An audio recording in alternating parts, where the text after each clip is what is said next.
Tem aquele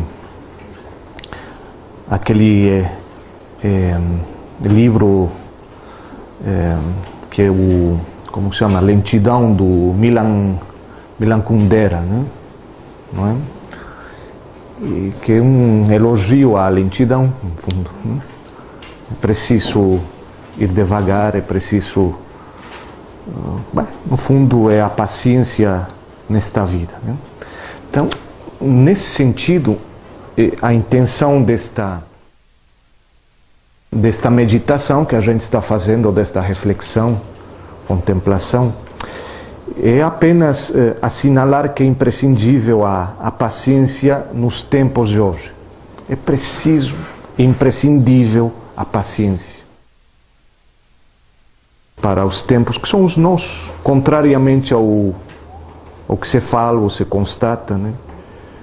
É preciso a paciência do mesmo modo que é preciso a justiça, a paz que brota dela, né? É preciso a utopia e ao mesmo tempo é preciso boas doses de resistência, de contemplação e de amor. É como a fórmula, qual é a fórmula para a felicidade, né? Existe, não existe o elixir da felicidade, mas provavelmente se a gente pode encontrar elementos que poderiam nos conduzirem naquela direção, né? E sem dúvida, como a paciência, é necessário a justiça, é a paz, a utopia, resistência, contemplação, amor, é como a fórmula, né? A fórmula que aparece, né?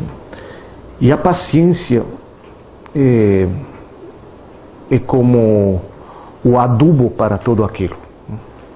A paciência é aquilo que aduba a mesma felicidade, curiosamente. Todo o outro é possível porque tem paciência. Porque a paciência nos ensina a observar os processos de maturação das coisas, das oportunidades. Poderíamos dizer que a vida está feita de paciência. A vida está feita de paciência, né? Isso a gente não aprende nos livros, mas a gente aprende na experiência, sentindo, né, todos os dias. Então a paciência é como a trama principal, a urdidura, né? Aquilo que está nos eixos fundamentais da vida, né? A vida está feita de paciência, né? Sem ela não seria possível tudo aquilo que desejamos, que almejamos, né? Como a justiça, a paz, o amor. Eu gostaria de ler um trecho, os parágrafos do Nikos Kazantzakis, que vocês deveram, sem dúvida, conhecem, que é Zorba, o Grego, né? Aquele romance. Então, é um romance que tem basicamente dois personagens, que é o intelectual, que vai contar tudo aquilo, e Alexis Zorba, o grego, que é o administrador desse homem. Aquele que escreve um intelectual, e Zorba é o gerente de uma mina que tem em propriedade este intelectual. Está na ilha de Creta, né? E tem aí uma série de histórias que se tecem. Então, o personagem principal é Zorba, né?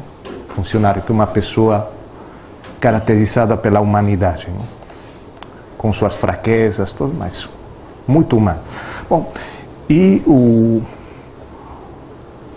dono da mina, ele é que escreve, fica em casa escrevendo e contando e comentando a vida do gerente, né, de Zorba. E entre as memórias dele, ele diz o seguinte: lembrei-me de uma manhã em que encontrei um casulo preso à casca de uma árvore. No momento em que a borboleta rompia o invólucro e se preparava para sair. Esperei algum tempo, mas estava com pressa e ele demorava muito. Enervado, debrucei-me e comecei a esquentá-lo com meu sopro. Eu o esquentava, impaciente, e o milagre começou a desfiar diante de mim em ritmo mais rápido que o natural. Abriu-se o invólucro e a borboleta saiu, arrastando-se. Não esquecerei jamais o horror que tive então. Suas asas ainda não se haviam formado. E com todo o seu pequeno corpo trêmulo, ela se esforçava para desdobrá-las. Debruçado sobre ela, eu ajudava com meu sopro. Em vão. Um paciente amadurecimento era necessário. E o crescimento das asas se devia fazer lentamente ao sol. Agora era muito tarde. Meu sopro havia obrigado a borboleta a se mostrar, toda enrugada antes do tempo. Ela se agitou, desesperada. E alguns segundos depois, morreu na palma de minha mão. Creio que esse pequeno cadáver é o maior peso que tenho na consciência, pois compreendo atualmente é um pecado mortal violar as leis da natureza. Não devemos apressar-nos, nem impacientar-nos, mas seguir com confiança o ritmo eterno. Sentei-me sobre um rochedo para assimilar com toda a tranquilidade esse pensamento do ano novo. Ah, se essa borboleta pudesse esvoaçar sempre diante de mim e me mostrar o caminho. Bom, é algo que é fundamental, é forte, né? Mas que diz da paciência, né? E de nossas pressas. E o dano que a gente pode fazer e se fazer consigo, o dano que pode fazer consigo. Né? Parece que é algo que marca a nossa existência. Né? Essa história de acelerar, de quebrar o ritmo, de não ter paciência, de se impacientar com as coisas, especialmente consigo mesmo. Estaríamos matando borboletas, né? Constantemente. Porque não podem simplesmente esvoaçar, nem poderiam esvoaçar diante de nós para nos guiar o caminho. Então, a paciência se tece na espera. Ela é tecida na espera.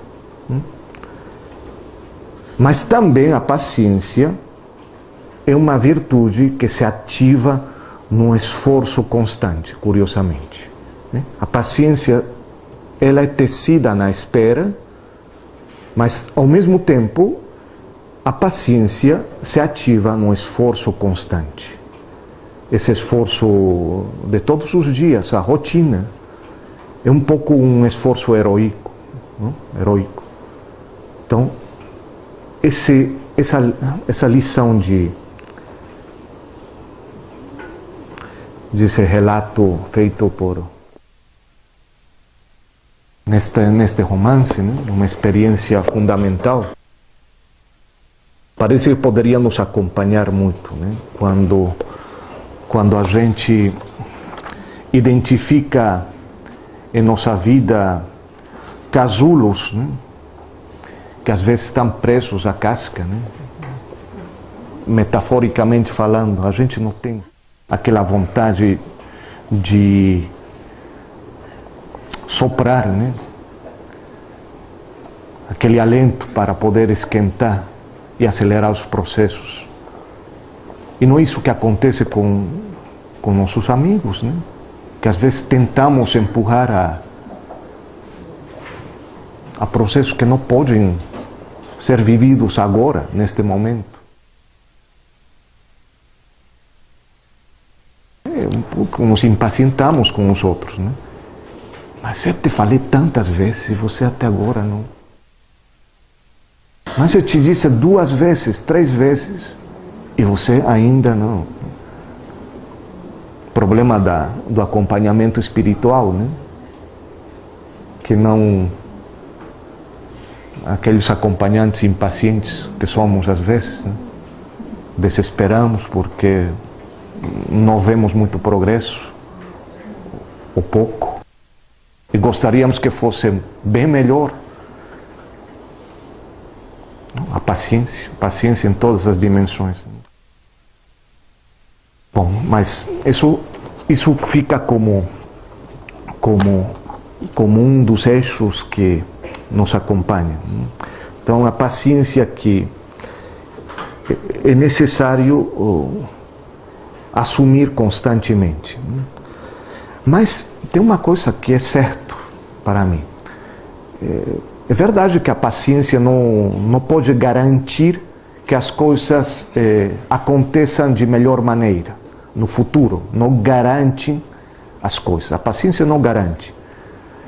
Mas, pelo menos, a paciência abre essa possibilidade, né?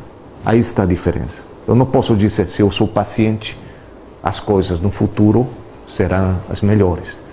Não, mas sem a paciência não é possível abrir o futuro. É a paciência que abre o futuro, aquela possibilidade de as coisas serem melhores. A paciência pode nos manter na busca e pode colocar os valores como a perseverança, a fidelidade, o discernimento, a confiança, a resistência, a contemplação, o amor, né? Então, torna possível tudo aquilo, abre naquela direção. Então, todos esses valores que acabo de falar parecem também não ter muita boa prensa hoje, né? Não tem publicidade. Não estão de moda na cultura contemporânea. Mas me parece que sem eles, sem esses valores, a perseverança, a fidelidade, o discernimento, a confiança, a resistência, a contemplação, o amor, simplesmente seria impossível ou difícil de construir um mundo na esperança. Sem isso não seria possível. Por isso que é importante colocar a paciência, essa paciência da qual estamos falando, mas compreendê-la como alheia à resignação. A paciência não é sinônimo de resignação. É bem diferente. Porque a tendência é confundi-la. A paciência não significa resignação. Eu, como um chamado constante, né? A paciência. Eu não fico resignado, mas eu chamo, eu imploro, eu peço, eu suplico, eu busco. E aí poderíamos ler a poesia da Sofia de Mello, Breiner, Andresen, que é chamo-te. Chamo-te porque tudo está ainda no princípio. E suportar é o tempo mais comprido. Peço-te que venhas e me deis a liberdade, que um só de teus olhares me purifique e acabe. Há muitas coisas que não quero ver. Peço-te que sejas o presente. Peço-te que inundes tudo e que o teu reino, antes do tempo, venha e se derrame sobre a terra em primavera feroz precipitado. Essa é uma espera, mas é uma espera ativa, uma espera suplicante, uma espera que chama, né? Que busca. Então, não tem nada a ver com a resignação, né? E por isso mesmo, porque não tem nada a ver com a resignação, a paciência está conectada, está em relação com o desejo de justiça e com o desejo de paz. E aqui a imagem, o imaginário que a gente tem, que alguma vez a gente falou neste itinerário no curso, nos sábados, o imaginário de Jó, que é o protótipo de humanidade, o protótipo humano da paciência, né? Jó poderia ser o protótipo humano da paciência, né? E, ao mesmo tempo, protótipo humano da resignação. Ao mesmo tempo. Jó, ele é paciente, certamente, isso é claro, né? Mas a paciência de Jó não tem nada a ver com a resignação. Não é um homem resignado. Não é uma aceitação, das ofensas ou dos males que ele sofre, não. Ele não é uma resignação, não aceita resignadamente aqueles males que sofre. Ao contrário, a figura de Jó, através da paciência, parece que se mostra como uma força, como aquela resistência, né? A perseverança no sofrimento e com aquela constante busca da verdade, porque ele diz, eu procuro a verdade. Ele não renuncia, simplesmente. Ele não se rende. E ele não se resigna diante da injustiça, porque tem uma injustiça aí. Mas, ao mesmo tempo, ele está reivindicando a justiça de um Deus que é mistério. E todo o relato de Jó, todo aquele livro de Jó, é como um combate diante da dor, né? Um combate que enfrenta a dor a partir do mistério de um Deus justo, porque ele não renuncia a pensar que Deus é justo. Então, é a paciência de Jó. E da paciência de Jó poderemos ter essa figura que brota toda a paciência, né? E essa paciência se conquista durante a noite. A paciência, ela chega durante a noite, né? Ela é conquistada, a paciência, na noite, entre aqueles gritos de rebeldia e aquelas palavras de submissão, né? Diante daquilo que é inabarcável, aquilo que não pode ser atingido, né? A imensidade. A paciência de Jó, o Jó paciente, nos coloca no meio de uma virtude que tem a ver tanto com a indignação ética e a rebeldia, né? Com uma espera confiada, porque ele espera confiadamente. É uma espera confiada, porque Jó é o paciente. É o paciente. Diante de uma prova terrível, uma prova terrível, né? Ele baseia, ele alicerça sua espera constante na justiça. Ele diz, eu espero porque eu acredito no Deus justo, né? Eu acredito na justiça. E não é a resignada submissão que simplesmente cala ante aquilo que é irracional e aceita aquilo que é o desumano, né? Aquilo que desumaniza, aquilo que é inumano. Então, de Jó, a gente poderia aprender a paciência constante, aquela paciência teimosa paciência teimosa, né? É resistente. E é uma paciência que se torna mais forte na busca da justiça, né? Que persevera ao longo da aflição, da tristeza e da angústia, né? E a paciência aduba o terreno da esperança. Então, para Jó, o novo, misteriosamente, pode vir de Deus. A novidade pode vir de Deus. Ele não renuncia à novidade de Deus. A novidade pode chegar um momento. Ele não abre mão dessa novidade. Ela pode se instaurar. Ela pode chegar à vida dele. Misteriosamente, essa novidade de Deus pode chegar. Deus traz, sem saber muito bem nós, né? Em que momento nem como. É como um milagre da paciência, né? Que a novidade de Deus esteja chegando a nossas portas, né? E a paciência é como o leitmotiv, aquilo que nos acompanha. Só para ilustrar que a paciência também está presente nas músicas que conhecemos, né? E que é necessário. Vão cantar com o Lenine, vocês conhecem?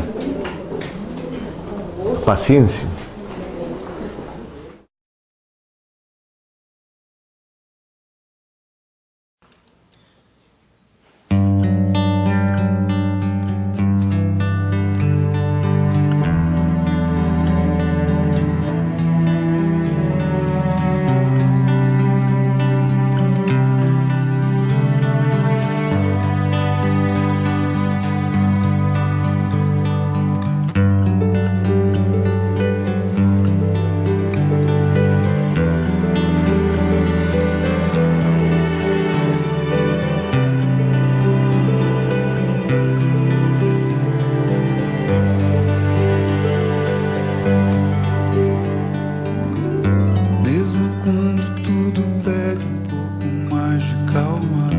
Até quando o corpo pede um pouco mais de alma, a vida não para. Enquanto o tempo acelera e pede pressa, eu me recuso, faço hora, vou na valsa. A vida é tão rara.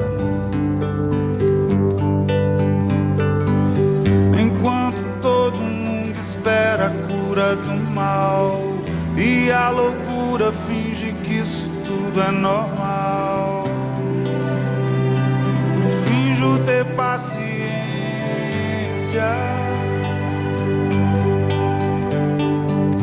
e o mundo vai girando cada vez mais veloz. A gente espera do mundo e o mundo espera de nós. Pouco mais de paciência.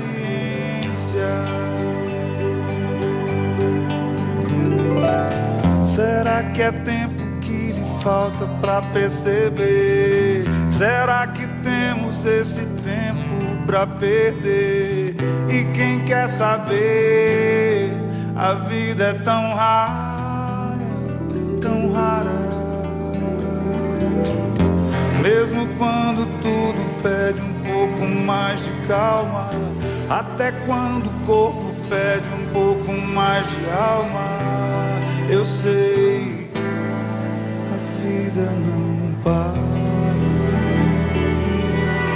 a vida não para.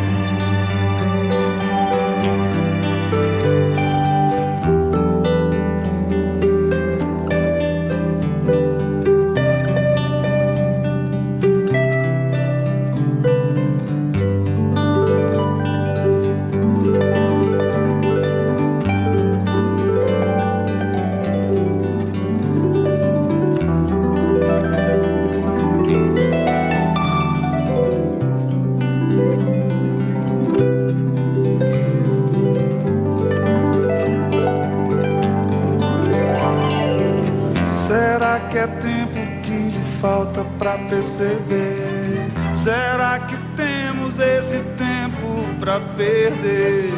E quem quer saber? A vida é tão rara, tão rara.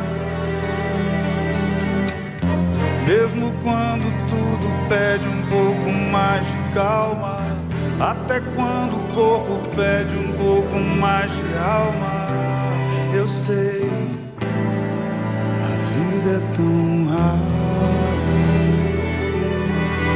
a vida não para nunca.